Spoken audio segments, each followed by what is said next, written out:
Hey, folks, back at you with another Restaurant Dirt episode. It's going to be fun. I got my man Roger who's going to join us in a second. We are talking about stuff that doesn't go well in your restaurant, these kind of dirty stories that are fun to talk about in retrospect, but can really hurt you at the time. So, today we're going to talk about a training fiasco that absolutely went wrong for Roger and his restaurant experience. So, let me bring you on, Raj. Where are you, bud? Hey, welcome. I'm back, James. Hey, thanks for having me. There he is. So Roger's a longtime restaurant expert. He's got tons of stories to tell from his 20 plus years of experience in the business. And today we're going to get into a training story. So Roger, if you want to give a quick overview of where you've been, what you did when you were a restaurateur, and then get into this Okay. training situation, and then we'll rock and roll. All right. So it was about 20, almost 25 years ago, I saw an opportunity to start a restaurant, and I had no restaurant experience. I had a marketing background, a business background. I was living at a ski resort in Maine. And, I started this restaurant, and it started small. We had 75 seats in our first place, but it was kind of an overnight success for a variety of reasons. Basically, systems were a big part of that. And then, the opportunity presented itself to actually purchase a large piece of property, about 18 acres, that was literally on the doorstep of this huge ski resort. And there was an old barn and a farmhouse there from the 1800s. I think it was the oldest structure in the town, and it hadn't been occupied in decades. And so we tore that down and we built a brand new building. And the banks obviously understood that we knew what we were doing when we said we could run a restaurant, and we had a 2-year track record. So as things got bigger, obviously a lot of other things, all the details that I call the 1,000 details, got bigger and more extensive as well. So this place was 6,000 square feet to start. It later morphed into a second floor. The property, or the building itself, was 8,500 square feet, about 300 seats. It was a real big place, and I had 52 people on my staff. And it just grew huge every single year. We dominated our competition for 2 decades, even though more and more restaurants came in. We just had this magic formula based on food service and ambiance, which all centered around training. So at one point, the training actually went awry, and that's a kind of a scary story that I want to share with the audience. Yeah, I think everyone is probably going to relate to this and the fact that they've had something that's gone wrong in their restaurant. That's what we're talking about here. Is that people that if we could save one restaurant, a Yeah. disaster like this that can turn costly, they can turn into potential lawsuit, things like that. That's why we're talking about the dirt. So what happened? Well, labor is one of the biggest challenges today. It was one of the biggest challenges when I first started as well. And you never know what you're going to get until you actually hire it. And before I actually put super labor systems in place, we can talk about some of those in a minute, in terms of how we found our people and how we hired them and how we trained them and how we built them into this dream team staff. I had a dining room leader there at the time that I really trusted, that had relatively good judgment. She had been with me for quite a while, and I was away, and I don't remember where I was, but we had a problem server that just didn't fit the team, that didn't want to do her side work, that just was there, to make as much money as she could and then leave. She just wasn't a team player, and she just didn't fit the chemistry of the place. Nobody really liked her, and we always gave people a second chance. And I used to do this thing, the 1-minute manager, where I'd have a sit down with people and I'd tell them what they were doing right and I'd tell them what they were doing wrong. And it was just a 1-minute quick reprimand or a 1-minute praise. And if there was anything major, we'd call it pushing the reset button. You'd sit somebody down and you'd explain exactly what they were doing and why it wasn't working for the team or the restaurant, and ask them if they wanted to turn things around and if they wanted a second chance before, they were asked to leave. And so I was gone on this particular business trip, or I was away somewhere. I don't know where it was. And this dining room leader decided to take training into her own hands, and she decided to hold an intervention. Now, everyone knows what that means. So she gathered the whole staff and singled out this particular server and sat her down in the circle. It was like circular chairs with one in the middle. And it was like Oh yeah. everyone on the team had a chance to tell this person what she was doing that basically didn't work for the team, and why she was making the place miserable and all that kind of stuff. And then it went too far. It went a step beyond that, where the dining room leader actually handed out squirt guns, water pistols. And after each person went around telling this person what she was doing wrong, they were instructed to squirt this person with the water pistol. Oh my gosh, when I found out about this, I couldn't get my arms around it. It just totally blew me away how anyone could make a judgment call like that.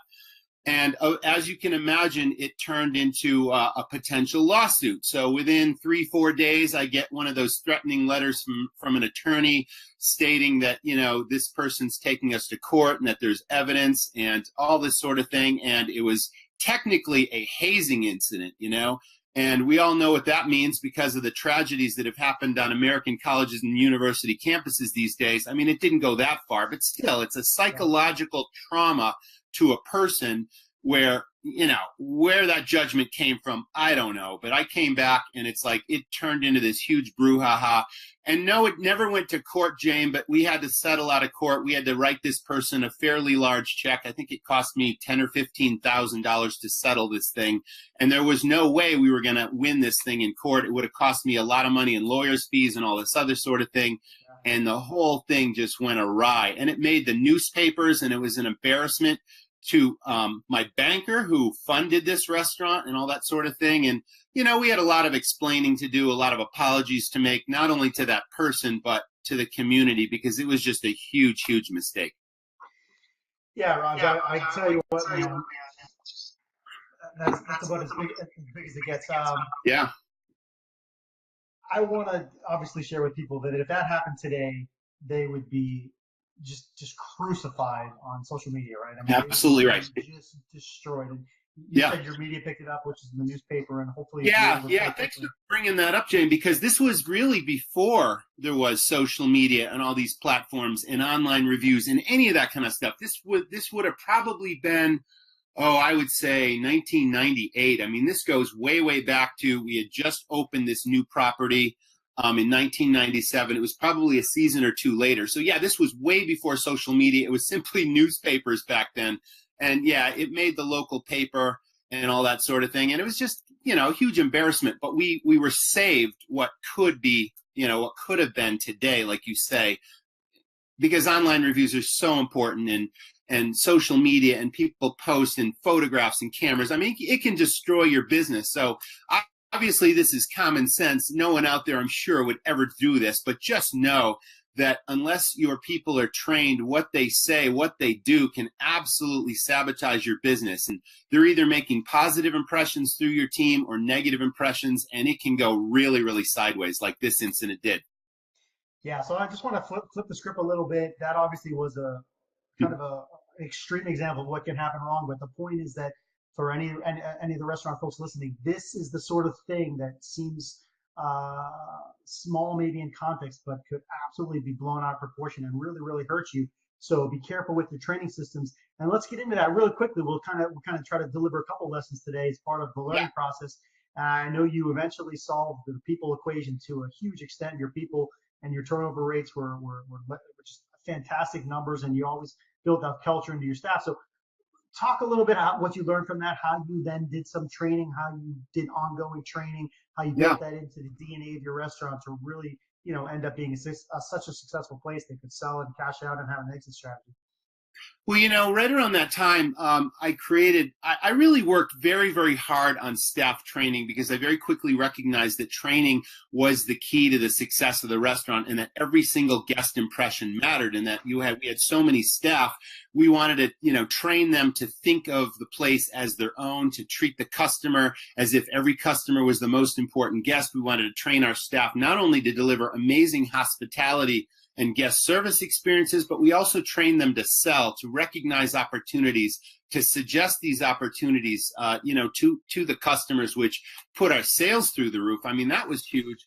But it wasn't just the front of the house, it was the back of the house too. I mean, we created training so that we cross-trained every back of the house person as a plan B in case somebody got hit by a bus or got the flu for 3 weeks or whatever. So the dishwasher could jump behind the fry station, and the fry guy could, cook burgers if he had to. And it was just this, really amazing, tight chemistry of staff that I called the dream team. And it took a couple of seasons to build that dream team. And we did that a couple of ways. I went back to the drawing board and I never answered help wanted ads in the paper.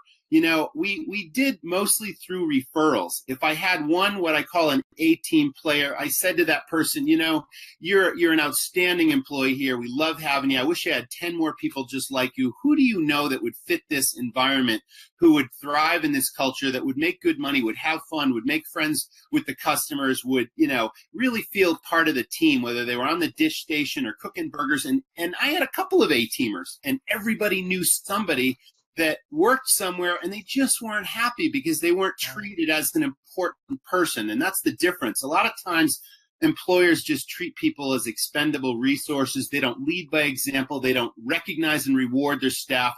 They just give them a paycheck and expect them to do a job. And, you know, a lot of managers have that sort of dictator mentality where it's my way or the highway. And I found that to be true so often. And so it was so easy to get people to jump ship, where the A-teamers just said, hey, you're looking for a job, just check this out. It's a lot of fun. You know, these people are great to work for. They recognize the reward. So that's kind of how it started. And then we had some B-team players, and the Bs were really, really cool people, great personalities, of course. And we just had them shadow the A players until they had a little bit more practice. And I didn't care if they didn't have experience, because to me, the attitude and the approach and the true desire to serve the public was more important than any prior experience. Because in a lot of cases, and I don't care what business you're running, employees sometimes come with bad habits, you know, so you don't want to take on the way they did it at Joe's restaurant. You know, you want to train them in the way you want it done at your place. And, you know, the experience will come, but as long as they got the right attitude and the right approach, they're there for the right reasons, man, the sky's the limit. And that's pretty much the philosophy that we started with. And then, like I said, you know, every once in a while you get someone that looks good on paper. They tell you what they think you want to hear in an interview. You think they're going to work out, and they just don't for a variety of reasons. And those are what I call the C players. They don't really care about why they're there. You know, they're more concerned with playing their Xbox or their, you know, their video games or whatever. They just want a paycheck, and they just don't assimilate the culture of the restaurant. So I recommend get rid of those people immediately, because they're just going to bring down the rest of the team. The morale's going to fall. The customer ultimately sees all this, feels and experiences this. You can't afford to keep any C-team players, no matter how tight your labor market is. That is not the way to go. Instead, ask your team for referrals. We used to even pay bonuses. You know, if someone worked out for the first season or so, I would pay that referring person a bonus for bringing that person in. And it just elevated the whole thing, and it was just awesome. So that's kind of how the approach shifted.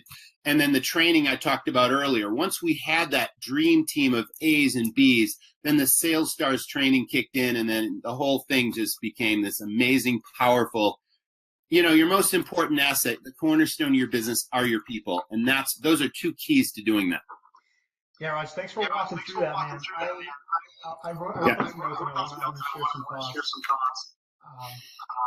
I'm getting some background on your side. Hopefully it's fine. But so let me take some notes. So Roger said, you know, treat people as important. Be the leader. Reward the team. But what I wanted to share is that we did a survey recently of the running restaurants readers, and what came back as the number one challenge: labor, and then like a couple other things. So it was labor, and so there's two things when you think about labor: is there's nobody good out there. They're hard to find, and you talked a little bit about that. But one of the things that people need to do, and you mentioned this really quickly, is look in the mirror.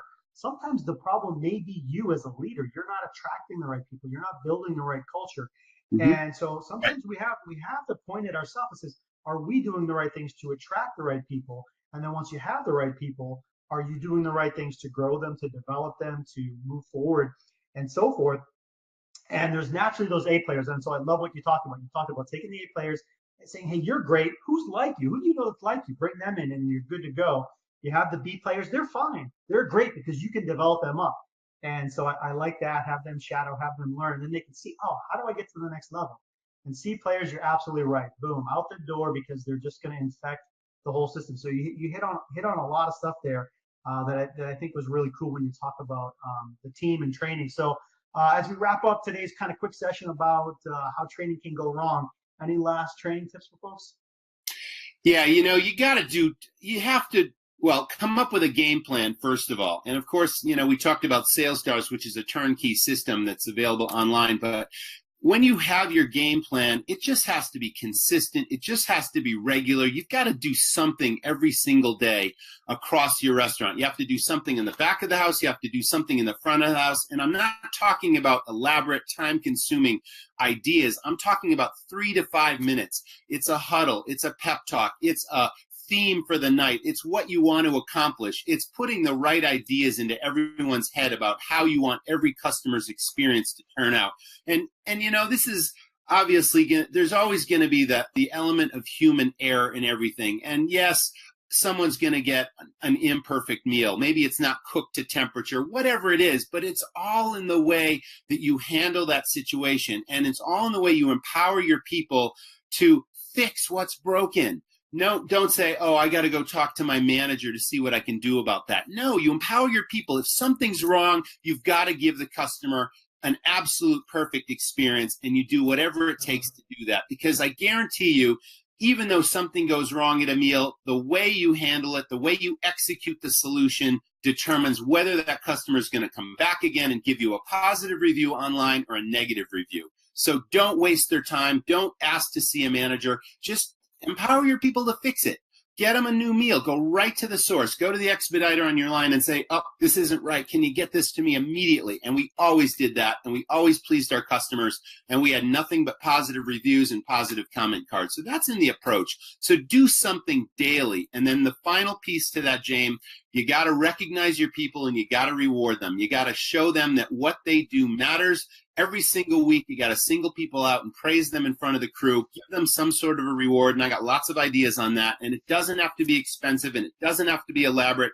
It's just a pat on the back and say, you know what you do here matters and we value you, and just keep it up. We love this. And that attitude, from the people in the top, and it all trickles down from the owner to the managers. And, if that's the way you approach your team, then they're going to take care of you if you take care of them. And it's that simple. Yeah, Roger, you are right there, man. There's definitely a theory that says you cannot be recognized too much, you cannot be thanked too much, and so forth. And I would certainly argue that all of us err to the side of not doing either of those things enough. We don't thank people enough, and we don't recognize them enough for what they do for us in our businesses. So if you're guilty of that, and everybody should raise your hand, because I guarantee you're not doing enough. Absolutely take Roger's advice. Recognize and reward. You talked about SalesStars, Roger. I got the closing slide up there that has your info. So talk about your website, talk about your SalesStar program, which is absolutely a great fit for today's conversation, where we talk about training staff. And where else can people find you out there on the web? Yeah, so the easiest place to go is restaurantrockstars.com. I know Jamie's going to put some links in his show notes to this. We are having a special until the end of March on SalesStars, special price only, $297. Its normal price is $499, so get it while it's hot. SalesStars is a complete turnkey training system for your hosts, your bus staff, and your wait staff servers if you have a full service restaurant. We also have a fast casual version for quick serve coffee shops, counter service, drive-throughs, and food trucks. So when you go to the SalesStars link, you'll see a choice whether you have full serve or a fast casual property. So that's how that works. We also have a weekly podcast called the Restaurant Rockstars Podcast. You can tune into that on iTunes, subscribe on the website. And it's basically free information. It's valuable advice on marketing, on finance, on customer service, on training.